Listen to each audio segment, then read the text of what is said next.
Next episode میں آپ دیکھیں گے کہ جیسے ہی زوار کا باپ اس کو کہتا ہے کہ تم اپنی منگیتر ریشم سے نکاح کر لو، کیونکہ وہ اس بات کا خدشہ جان چکا ہے کہ زوار جس لڑکی کا باڈی گارڈ ہے کہیں وہ اس کے عشق میں مبتلا نہ ہو جائے، کیونکہ زوار بخت کا باپ اعجاز بخت کوئی عام شخص نہیں ہے، وہ چیل کی آنکھیں رکھتا ہے۔ وہ پہلی ہی نظر میں بھاپ گیا تھا کہ زوار اس کو جھوٹ بول رہا ہے، جب زوار نے بتایا تھا کہ وہ کسی کمپنی میں جاب کرتا ہے۔ تو جب زوار اپنے باپ سے ملنے کے لیے گاؤں جائے گا تو وہاں پر وہ اس سے پوچھے گا دوبارہ کہ سچ سچ بتاؤ تم کون سی نوکری کرتے ہو۔ اس پر زوار نہ چاہتے ہوئے بھی حقیقت بتا دے گا کہ وہ کسی لڑکی کا پرسنل باڈی گارڈ ہے۔ تو اعجاز بخت کو اس بات کا خدشہ ظاہر ہوگا کہ کہیں بیٹا ہاتھ سے نہ نکل جائے، اسی لیے وہ فوراً سے یہ ڈیمانڈ رکھ دے گا کہ تم ابھی ریشم سے نکاح کر لو، اور اس بات کو میری خواہش بھی سمجھو اور میرا حکم بھی۔ یہاں پر زوار پھنس جائے گا، اس کو سمجھ نہیں آئے گی کہ وہ اس موقع پر کیا کرے، لیکن زوار یہاں پہ ٹال مٹول سے کام لے گا اور کہے گا کہ مجھے اس سب کے لیے کچھ وقت چاہیے، مجھے آپ کا لیور ٹرانسپلانٹ کرنے کے لیے بہت بڑی رقم کی ضرورت ہے، مجھے پہلے اس کا بندوبست کرنا ہے، شادی تو بعد میں بھی ہوتی رہے گی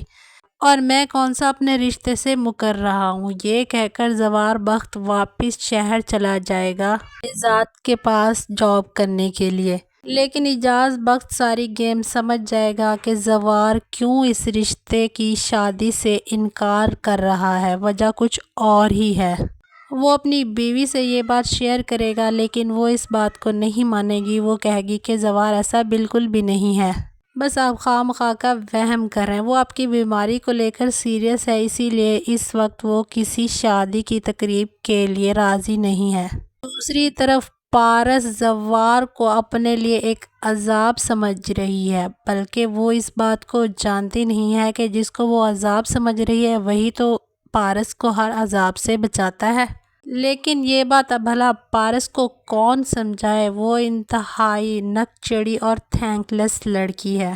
اس نے کبھی بھی زوار کے کیے ہوئے کارناموں کو نہیں سراہا۔ اور دوسری طرف آفتاب اور اس کا باپ ایک بہت بڑی چال چلنے جا رہے ہیں، وہ اب وہاب درانی کی کٹ پتلی بن چکے ہیں۔ آنے والے ایپیسوڈ میں آپ دیکھیں گے کہ آفتاب وہاب درانی کے کہنے پر پارس سے منگنی کر لے گا، کیونکہ وہاب درانی جانتا ہے کہ اس کو کیسے پارس کو حاصل کرنا ہے، وہ جسٹ آفتاب کو اب یوز کرنے والا ہے۔ منگنی کروانے کے بعد وہاب درانی آفتاب سے کہے گا کہ تم اپنے ماموں سے کہو کہ اب زوار کی کوئی ضرورت نہیں ہے، اب پارس میری ذمہ داری ہے اور میں اس ذمہ داری کو بخوبی نبھاؤں گا۔ لیکن آفتاب جیسے ہی منگنی کے بعد پارس کو باہر گھمانے کے لیے لے کے جائے گا، وہاں پر وہاب درانی کے آدمی آ جائیں گے، کیونکہ آفتاب ان کو پہلے سے ہی انفارم کر چکا ہوگا کہ پارس کو لے کر میں باہر آ رہا ہوں۔ وہاب درانی کے آدمی پارس کو کڈنیپ کرنے کی کوشش کریں گے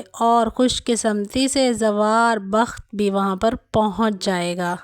اور وہ صحیح سلامت پارس کو بحفاظت واپس لے آئے گا۔ یوں پہلی بار پارس زوار کے کیے گئے کام کو سرائے گی اور اس کا شکریہ بھی ادا کرے گی کہ تم اگر ٹائم پر نہ پہنچتے تو میرے ساتھ پتہ نہیں کیا ہو جاتا۔ اس سب سے بذات بہت زیادہ متاثر ہونے والا ہے اور وہ اپنی بیٹی کی منگنی آفتاب سے توڑ کر زوار بخت کے ساتھ کرنے کی خواہش ظاہر کرے گا۔ جی ہاں ناظرین، لیکن آپ کو بتاتے چلے کہ زوار اس منگنی کے لیے انکار کر دے گا۔